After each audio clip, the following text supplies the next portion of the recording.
لا أقسم بهذا البلد وأنت حل بهذا البلد آمنت بالله صدق الله العظيم إن الله وملائكته يصلون على النبي يا أيها الذين آمنوا صلوا عليه وسلموا تسليما اللهم صل على سيدنا مولانا محمد وعلى آل سيدنا مولانا وسلم الصلاة والسلام عليك يا سيدي يا رسول الله وعلى آلك وأصحابك يا سيدي يا نبي الله بلغ العلا بكماله كشف الدجى بجماله حسن جميع إنسانه صلوا عليه وآله.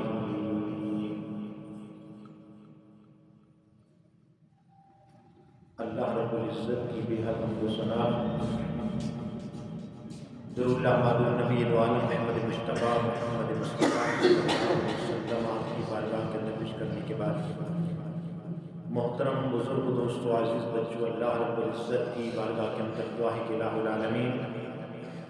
ہمارا نام بیشتر اپنی بارگاہ کے اندر حضور فرمائی اور اس کو کل بروز قیامت اللہ رب العزت ہمارے لیے ذریعہ نجات بنائے.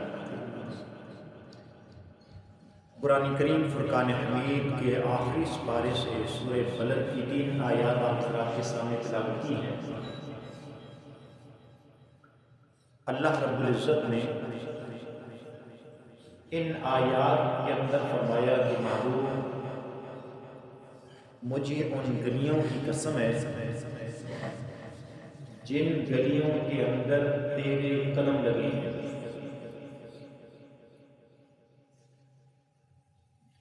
محبوب کریم علیہ السلام کی ہجرت کے حوالے سے بات ہو رہی تھی. مکہ سے ہجرت کے حوالے سے جو واقعات پیش آئے میں نے آپ حضرات کے سامنے مختصر رکھے ہیں. امام الانبیاء نے مکہ سے ہجرت کی، قباء کی بستی میں پہنچے. محبوب دو عالم صلی اللہ علیہ وسلم نے وہاں پر مسجد قباء کی بنیاد رکھی. ادھر مسجد قباء بن گئی، ادھر منافقین نے مسجد زرار کو بنا دیا. بظاہر تو وہ مسجد تھی لیکن اس کے اندر امام الانبیاء صلی اللہ علیہ وسلم کے خلاف باتیں کی جاتی،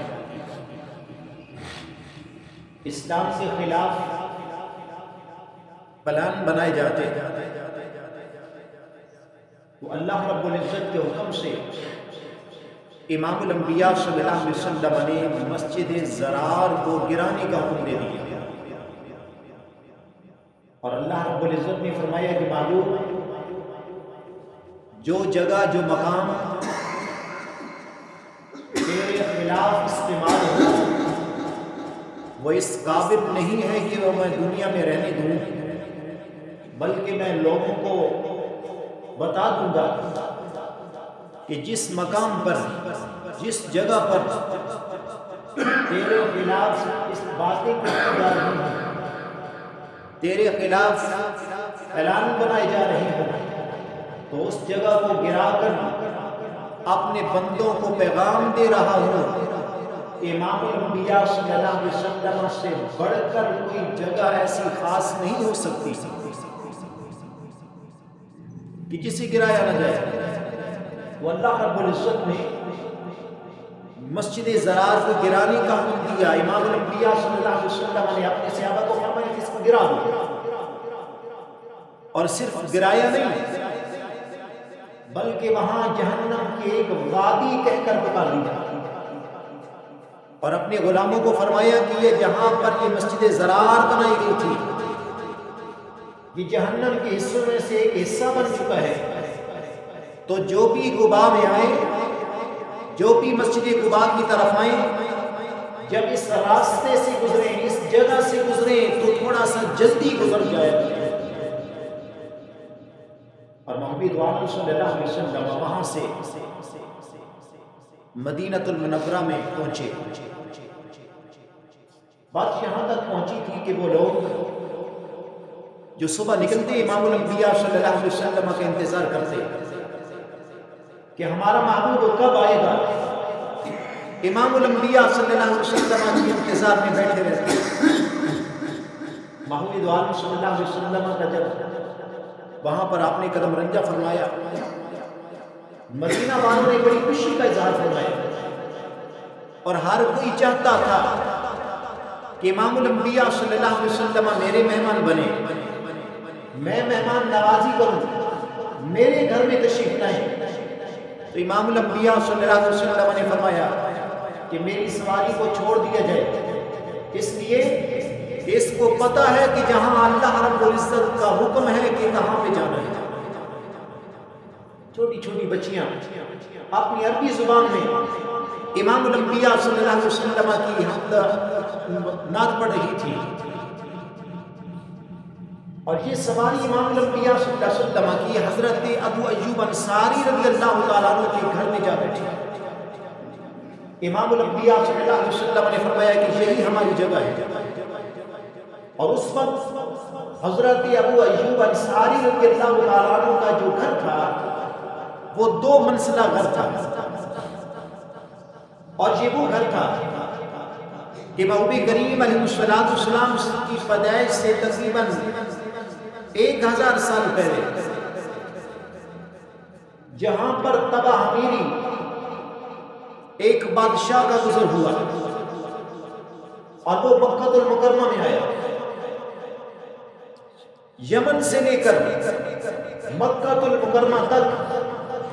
جس جگہ بھی وہ ٹھہرتا لوگ اس کا استقبال کیا کرتے، لیکن جو ہی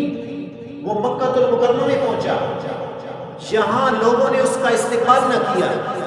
تو پوچھنے لگا کیا وجہ ہے، جہاں میں وہاں پہ ٹھہرتا لوگ میرا استقبال کرتے لیکن یہاں پر میرا استقبال نہیں کیا گیا۔ تو بتایا گیا کہ یہاں اللہ رب العزت کا گھر موجود ہے، اتنی تعظیم والا گھر موجود ہے جس کی وجہ سے تمہارا استقبال نہیں کیا۔ تو اس نے دل ہی دل میں کہا کہ میں نعوذ باللہ اس گھر کو گرا دوں گا۔ اب اللہ رب العزت کا گھر تھا کعبۃ اللہ، اب یہ بیمار ہو گیا۔ تمام حکما اس وقت کے حکیم تمام آئے لیکن اس کی بیماری کا علاج نہ ہوا۔ تو ایک حکیم کہنے لگا کہ اگر آپ مجھے دل کی بات بتائیں تو شاید میں تیرا علاج کر سکوں۔ تو کہنے لگا کہ میں نے دل ہی دل میں ارادہ یہ کیا ہے کہ یہ جو کعبۃ اللہ ہے میں اس کو گرا دوں گا۔ تو کہنے لگا کہ یہ اللہ رب العزت کا گھر ہے، تو گرا نہیں سکتا، سچے دل سے توبہ کر لیں تب تمہاری بیماری ٹھیک ہو جائے گی۔ تو اس نے دل ہی دل میں توبہ کی۔ جب یہاں سے رخصت ہوا تو مدینہ المنورہ وہاں یثرب تھا، وہاں پہ پہنچا اور اس کے ساتھ 2000 اہل علم لوگ موجود تھے جن میں 400 علماء وہاں پر موجود تھے اس کے ساتھ۔ جب یہاں یثرب میں رہا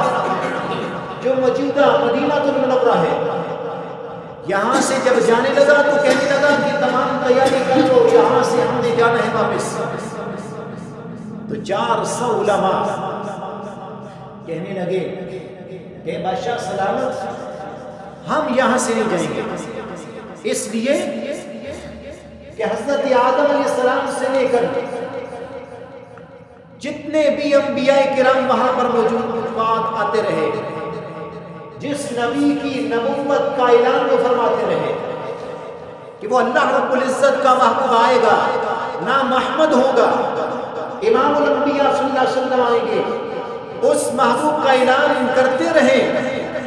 ہم نے کتابوں میں پڑھا ہے کہ وہ محبوب یہاں ہجرت فرمائے گا، یہاں اس کی ہجرت کا ہوگی، ہم نہیں جانے والے۔ جب اس نے یہ سنا تو ان 400 علماء کے لیے اس نے الگ الگ گھر بنائے، ایک الگ گھر بنوا دیا اور ایک چھوٹا سا خط لکھا اور سب سے بڑے عالم کو دیتا ہے، کہتا ہے کہ اگر ہماری زندگی میں، میری زندگی میں وہ محبوب یہاں پہ تشریف لائیں تو مجھے اطلاع کر دینا، اگر میری زندگی میں نہ آئے تو یہ کاغذ کا ٹکڑا، یہ خط، یہ اپنی نسل در نسل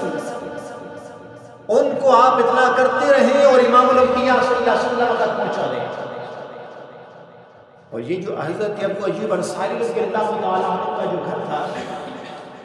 یہ اس نے علیحدہ بنوایا تھا اور اس نیت سے بنوایا تھا کہ جو محبوب وہاں سے آئے گا تو یہاں یہ گھر امام الانبیاء صلی اللہ علیہ وسلم کا ہوگا، جس میں حضرت ابو ایوب انصاری رضی اللہ تعالیٰ عنہ رہتے تھے۔ آج امام الانبیاء صلی اللہ علیہ وسلم مدینہ منورہ میں ہجرت کر کے تشریف لائے، یہیں پر امام الانبیاء صلی اللہ علیہ وسلم کی سواری بیٹھی اور محبوب دو عالم صلی اللہ علیہ وسلم جب تشریف فرما ہوئے تو حضرت ابو ایوب انصاری نے وہ جو دعا میری کا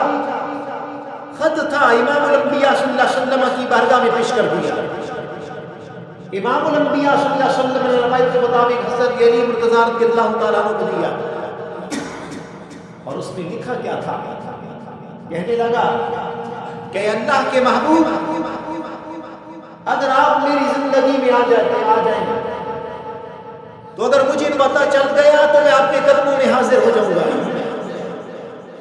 لیکن میری زندگی میں اگر آپ یہاں پہ تشریف نہ فرما ہوئے تو محبوب میں آپ پر ایمان لاتا ہوں، اپنے رب پر بھی ایمان لاتا ہوں، کل قیامت والے دن میری شفاعت فرمائیے۔ اس نے اس وقت لکھا تھا تو امام الانبیاء صلی اللہ علیہ وسلم نے سنا،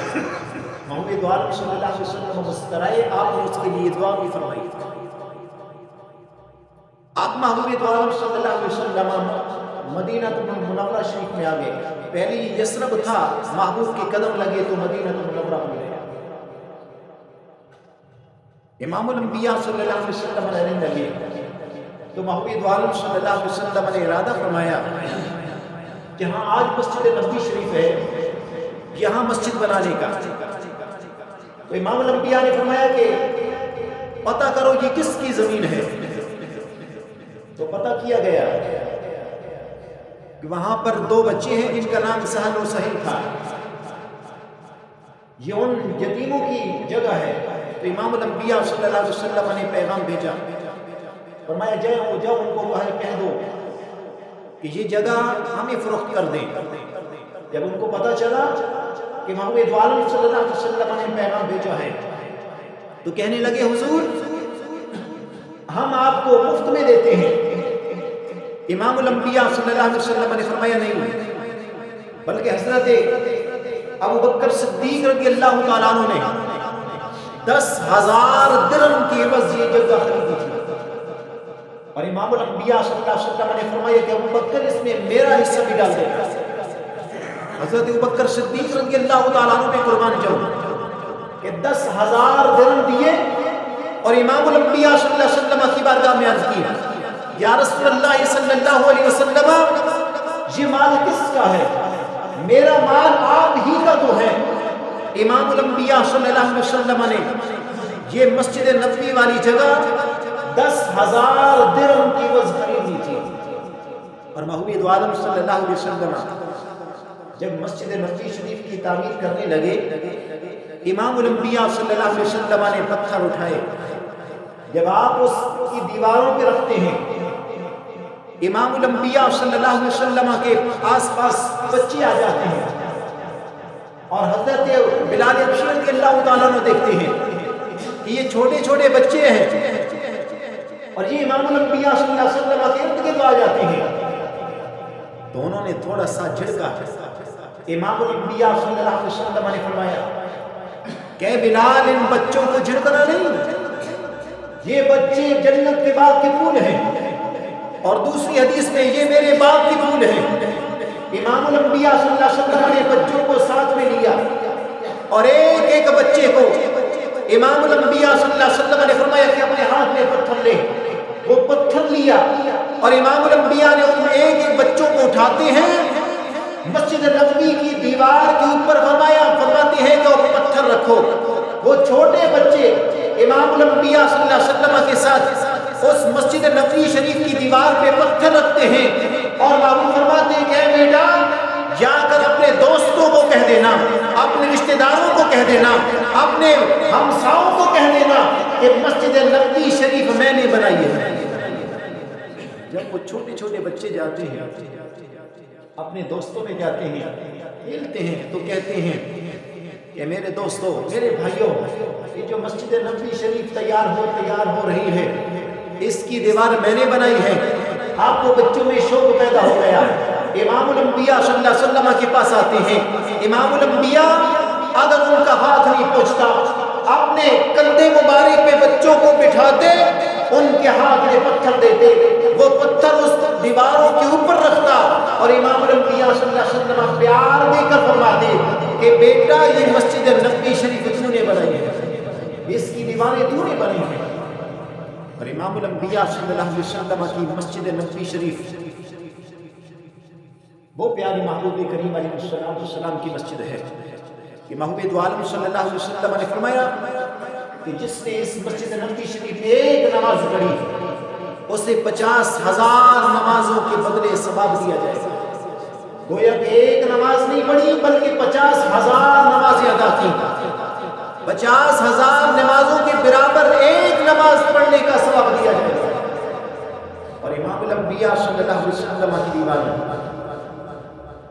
یہ مسجد نبوی شریف جس کی دیواریں یہ پکی اینٹ کی نہ تھی، جب یہ پہلے بنائی گئی پتھروں سے، کچی اینٹوں سے اس کی دیواریں بنائی گئی، اور اس کا چھت جو امام الانبیاء صلی اللہ علیہ وسلم کے دور میں بنایا گیا کھجور کے پتوں اور تنوں سے بنایا گیا۔ امام الانبیاء صلی اللہ علیہ وسلم کی مسجد نبوی شریف بن رہی ہے، کچی اینٹوں سے، پتھروں سے دیواریں بنائی گئی،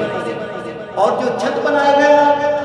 یہ کھجور کے پتوں اور تنوں سے مسجد نبوی شریف کا پہلا چھت تیار کیا ہے۔ اور آج اگر آپ دیکھنا چاہیں کہ جو امام الانبیاء صلی اللہ علیہ وسلم کے دور میں مسجد نبوی شریف تھی وہ کہاں تھی، تو آپ ان پلروں کو دیکھ لیں جہاں محبوب عالم صلی اللہ علیہ وسلم کی قبر انور ہے، اس کے ساتھ ہی سائڈ پر 7 پلر موجود ہیں، باقیوں کا ڈیزائن الگ بنا ہوا ہے، ان کا ڈیزائن الگ ہے۔ یہ 7 پلروں پر جو کھڑی ہے، جس میں امام الانبیاء صلی اللہ علیہ وسلم کا منبر بھی آتا ہے، روضہ شریف سے لے کر منبر تک، یہ مسجد نبوی شریف امام الانبیاء صلی اللہ علیہ وسلم کی پرانی مسجد نبوی شریف ہے، جو محبوب عالم صلی اللہ علیہ وسلم نے خود اپنے ہاتھوں سے اور پیارے صحابہ نے بنائی تھی۔ اور فرمایا ما بین بیتی و منبری روضۃ من ریاض الجنہ، جہاں امام الانبیاء صلی اللہ علیہ وسلم آرام فرما رہی ہیں، یہ حضرت عائشہ صدیقہ رضی اللہ تعالیٰ عنہا کا حجرہ مبارک تھا۔ یہاں امام الانبیاء صلی اللہ علیہ وسلم یہاں سے نکلتے، جہاں محبوب کریم علیہ السلام کا منبر موجود تھا، یہاں محبوب چل کر آتے۔ اب یہ مسلسل امام الانبیاء چلتے، اپنے گھر سے نکلتے، حضرت عائشہ صدیقہ رضی اللہ تعالیٰ عنہا آپ کے حجرہ مبارک سے نکلتے، مسجد نبوی شریف میں آتے جاتے۔ اللہ رب العزت کو یہ جگہ اتنی پسند آئی کہ امام الانبیاء صلی اللہ علیہ وسلم کے غلاموں، اللہ رب العزت نے اس جگہ کو جنت کے ٹکڑوں میں سے ایک ٹکڑا قرار دے دیا۔ یہ جنت کے ایک ٹکڑوں میں سے ایک ٹکڑا ہے، جنت کے ایک حصوں میں سے ایک حصہ ہے، اور جس نے وہاں پر 2 رکعت نماز نفل ادا کیے، گویا کہ اس نے جنت کی زمین پر، جنت کی زمین کے ٹکڑے پر 2 رکعت نماز نفل ادا کی۔ اور اب آئیے، یہاں پر میں نے کہا ہے کہ 7 پلر ہیں، اور امام الانبیاء صلی اللہ علیہ وسلم کے غلاموں، جو ہی امام الانبیاء صلی اللہ علیہ وسلم کی قبر آتا ہے، جہاں پر امام الانبیاء صلی اللہ علیہ وسلم کا سر مبارک ہے، وہاں پہ پہلا پلر وہاں پر موجود ہے جسے ستون عائشہ کہا جاتا ہے، اور یہ وہ ستون ہے، یہ وہ جگہ ہے جہاں امام الانبیاء صلی اللہ علیہ وسلم نے فرمایا تھا۔ حضرت عائشہ فرماتی ہے کہ اگر